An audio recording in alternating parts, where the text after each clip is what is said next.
Assalamu alaikum warahmatullahi wabarakatuh. Kwa majina naitwa Mehal.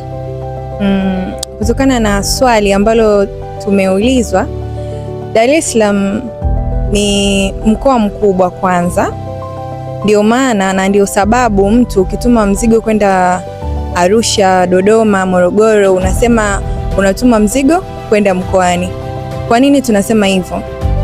Kama mnavyoona, Dar es Salaam kuna a lot of miundombinu kama barabara,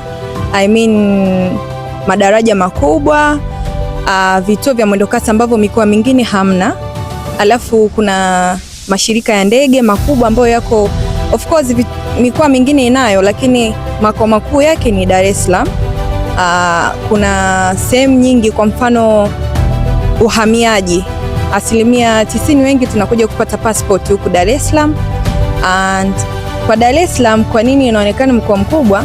Kwa sababu kuna bandari ambayo ni kubwa, iko pia Dar es Salaam, na pia kuna baadhi za ofisi kubwa za Tanzania ziko hapa Dar es Salaam. Kwa hiyo ndio maana na ndio sababu kubwa sana Dar es Salaam imekuwa very very unique, tofauti na mikoa mingine. Uwezi eti Dar es Salaam, kwa mfano Kariakoo, ukasema Kariakoo Dar es Salaam mjini, lakini unaweza ukawa labda Mbeya au Tanga ukasema let's say labda kijiji fulani, lakini ukasema mjini, au labda ukasema kwa Msuguli mjini, Tanga mjini.